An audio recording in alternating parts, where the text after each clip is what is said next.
सास का सच।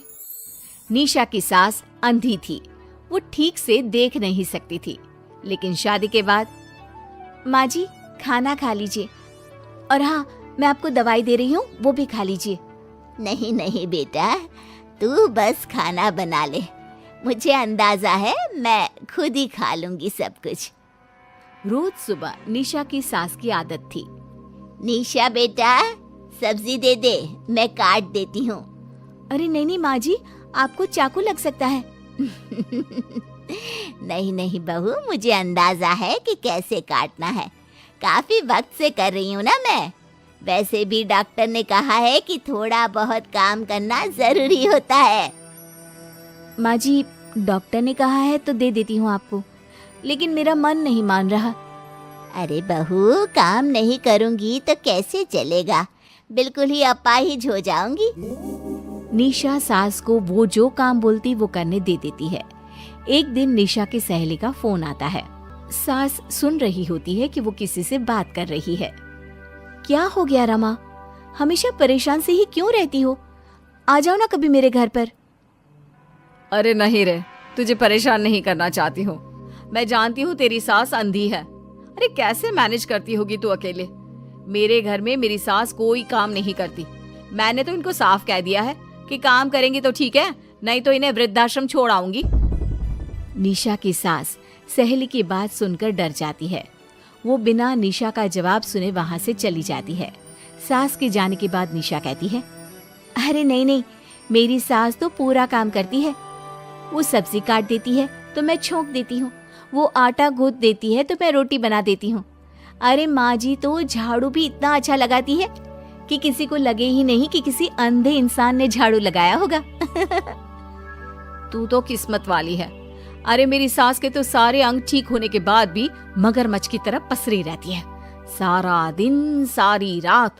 अरे पता नहीं बुढ़िया को इतनी नींद आती भी कैसे है।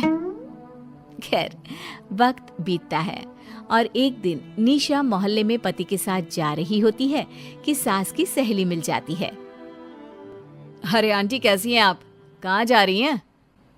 तुम लोगों के घर ही जा रही हूँ बेटा, तेरी माँ ने बुलाया है, कह रही थी बहुत जरूरी काम है। वैसे तुम लोग कहाँ जा रहे हो? हम मेरे मायके जा रहे हैं। अच्छा आप मम्मी जी के पास रहेंगी तो हम लोगों को कोई चिंता भी नहीं होगी। बेटा बहू चले जाते हैं।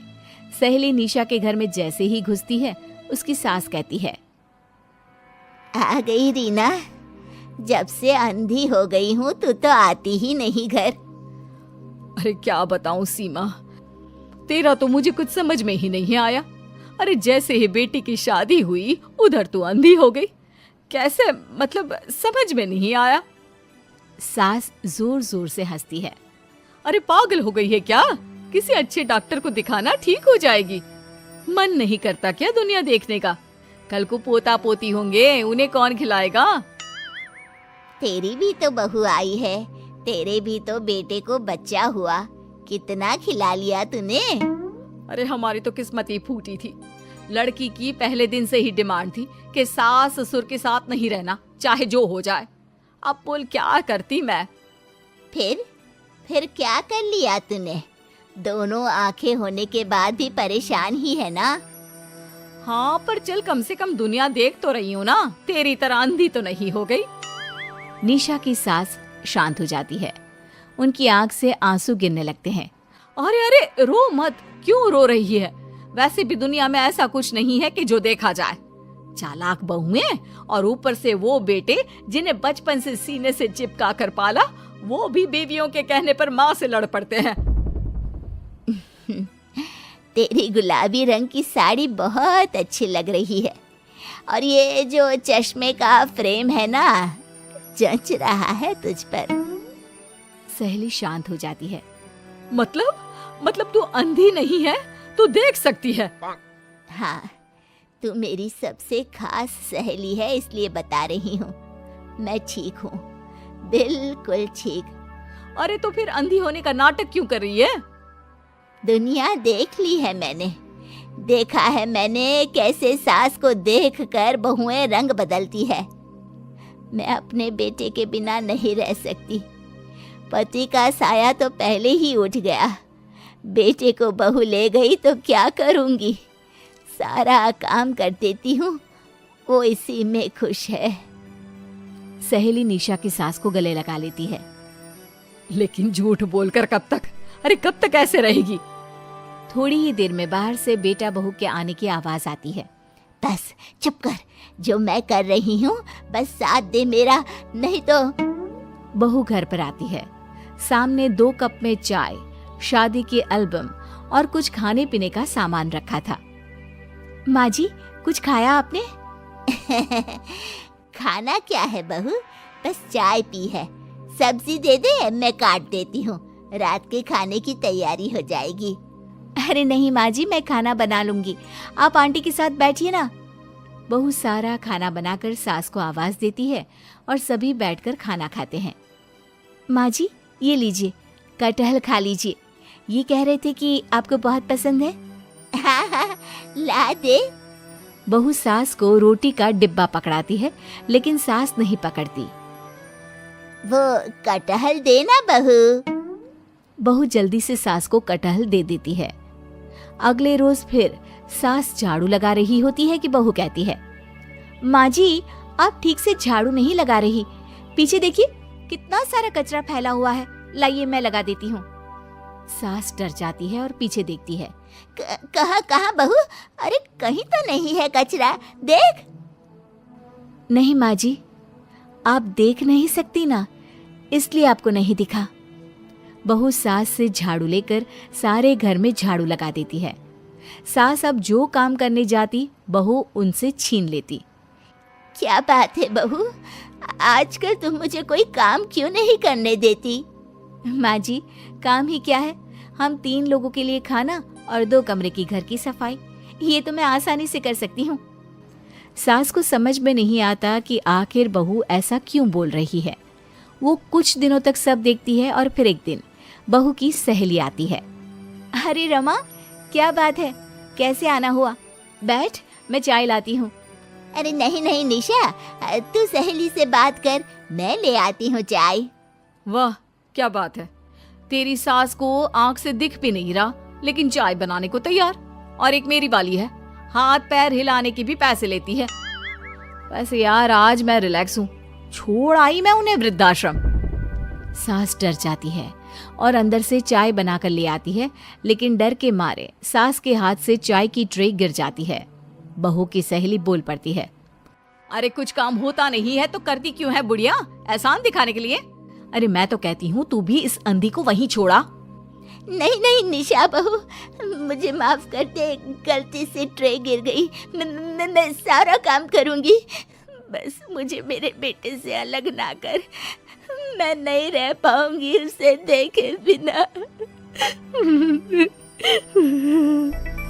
बस माँ, यही सुनना था। आप देख सकती हैं, फिर भी डर के मारे जो नाटक आपने अंधी होने का खेला, मैं उसे खत्म करना चाहती थी। माँ जी, आप घर की बड़ी हैं, मेरे पति की माँ है, मेरे लिए आपकी जगह भगवान से कम नहीं। आप अंधी नहीं भी होंगी तो भी मैं कभी भी आपको खुद से दूर नहीं करूंगी। माँ जी, मेरा विश्वास रखिए। फिर निशा सहेली को देखती है। अच्छा होगा रमा कि तू मेरे घर से चली जाए, क्योंकि मेरे घर में ऐसे लोगों के लिए कोई जगह नहीं है जो बड़ों की इज्जत नहीं करते। सास चैन की सांस लेती है। जीती रहे बहू, जीती रहे। अधेड़ उम्र में सास की शादी। रेशमा आज बहुत खुश होती है। आज उसकी शादी को पूरे 10 साल हो जाते हैं।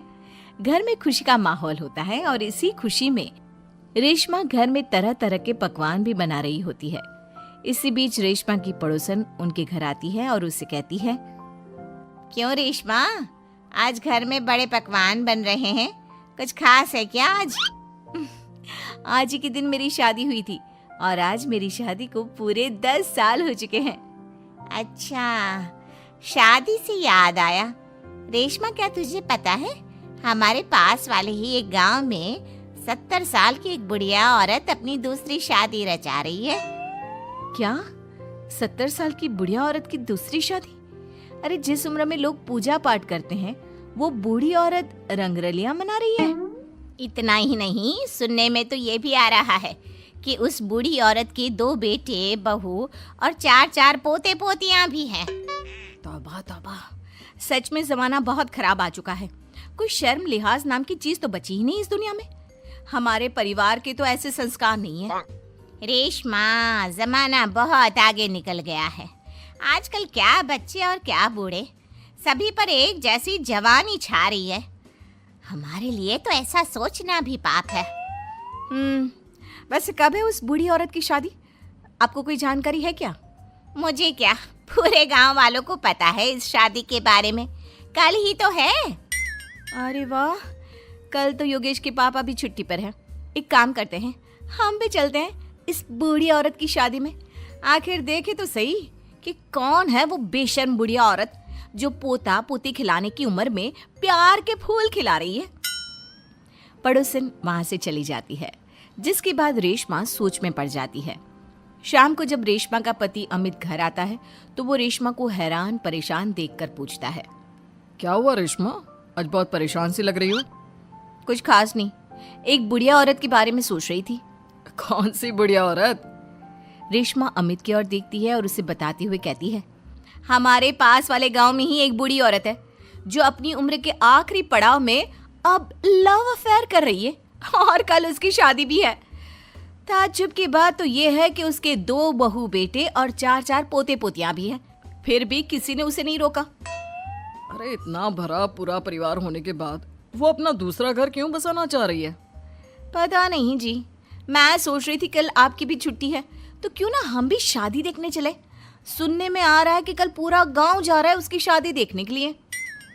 रेशमा की बातें सुनकर अमित भी दूसरे दिन उसके साथ चलने के लिए हामी भर देता है। अगले दिन सुबह रेशमा और अमित बच्चों के साथ शादी देखने निकल जाते हैं। गांव से कुछ किलोमीटर की दूरी तय कर रेशमा अपने परिवार के साथ विवाह स्थल पर पहुंच जाती है। यहाँ की साज सजावट कितनी अच्छी लग रही है ना, ऐसा लग रहा है मानो किसी नई नवेली दुल्हन की शादी हो। देख कर तो ऐसा ही लग रहा है, लेकिन वो बूढ़ी औरत है कहाँ पर जिसके इतने किस्से सुनने को मिल रहे हैं? अमित के इतना बोलने की देर होती है और एक अधेड़ उम्र की बुढ़िया औरत दुल्हन के लिबास में सज संवर कर मंडप पर पहुंच जाती है, जिसे देख रेशमा और अमित के पैरों तले मानो जमीन ही खिसक जाती है। मम्मी जी, यहाँ दुल्हन के लिबास में ये सब क्या हो रहा है? अमित, मम्मी, दादी की शादी, वाह, मजा आएगा। मम्मी शादी कर रही हैं और हमें बताना भी जरूरी नहीं समझा? क्या अब हम उनके लिए इतने गैर हो गए हैं? कुछ भी हो, मैं मम्मी जी की ये शादी तो बिल्कुल नहीं होने दूंगी। रेशमा अपनी सास सुशीला की तरफ जाती है। सुशीला अपनी बहू को देखकर सकते में पड़ जाती है। रेशमा, तू यहाँ क्या कर रही है? मेरी छोड़िए मम्मी जी, और आप अपना बताइए, आप यहाँ दुल्हन के लिबास में क्या कर रही हैं? आप इस उम्र में शादी कर रही हैं? जानती है समाज कितनी थू थू करेगा हम पर। समाज के डर से जीना नहीं छोड़ देते बहू। मैं अपनी इस नई जिंदगी से बहुत खुश हूँ और खुशी खुशी अपनी मर्जी से ये शादी करना चाहती हूँ। अगर इस समाज में जीना है तो सब देख कर चलना पड़ता है मम्मी जी। आप तो यहाँ शादी कर लोगी, लेकिन कभी सोचा फिर हम सबका जीना कितना मुश्किल हो जाएगा? मैं आपकी शादी बिल्कुल नहीं होने दूंगी। सुशीला अपने बेटे के पास जाती है और उसे समझाने की कोशिश करती है।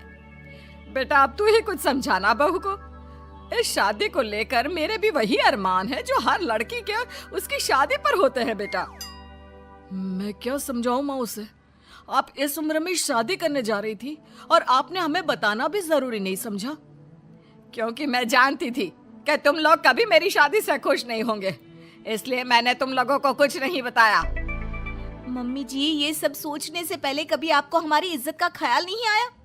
आज आपकी इस हरकत के कारण ही हम समाज में कहीं मुंह दिखाने के लायक नहीं रहे।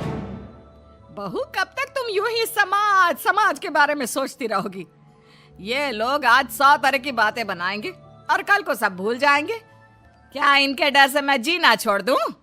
कल तो सभी को मर जाना है, उसमें भी अगर हम ऐसे ही डर डर कर जीते रहे तो कभी खुश नहीं रह पाएंगे। मम्मी जी, बातें बनाना कोई आपसे सीखे, जिस उम्र में आपको पूजा पाठ करनी चाहिए, अपने पोते को गोद में खिलाना चाहिए, उस उम्र में आप फिर से अपना घर बसाने के सपने देख रही हो। यकीन नहीं होता मम्मी, आप इतनी स्वार्थी कैसे हो सकती हो। स्वार्थी बहू, मैंने अपना पूरा जीवन बाकी सबकी खुशियों के लिए बिता दिया। अमित के पिताजी की मौत के बाद जब मेरे पास दूसरा घर बसाने का मौका था, तब भी मैंने अपने बारे में नहीं सोचा, अपने बच्चों के बारे में सोचा। और आज तुम मुझे स्वार्थी बोल रही हो। क्या एक बूढ़ी औरत के पास दिल नहीं होता? हमें प्यार करने का अधिकार नहीं होता?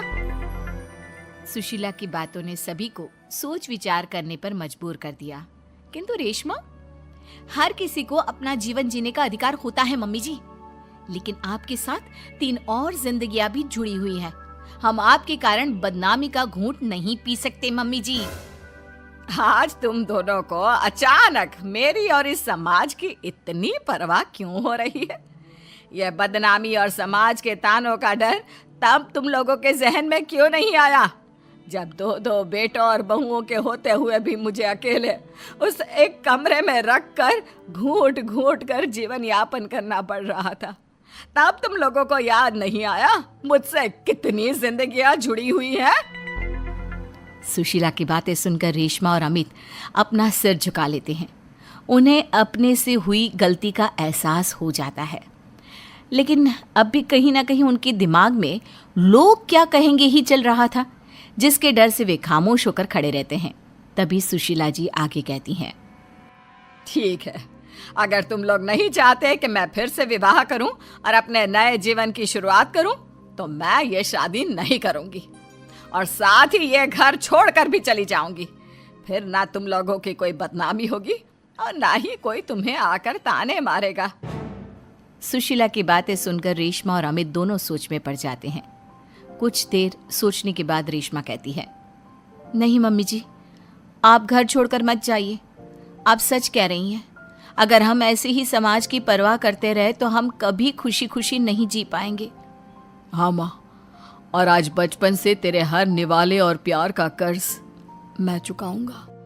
आज यहाँ से मेरी माँ की डोली उठेगी। बजाओ शहनाई, आज मेरी माँ की शादी है।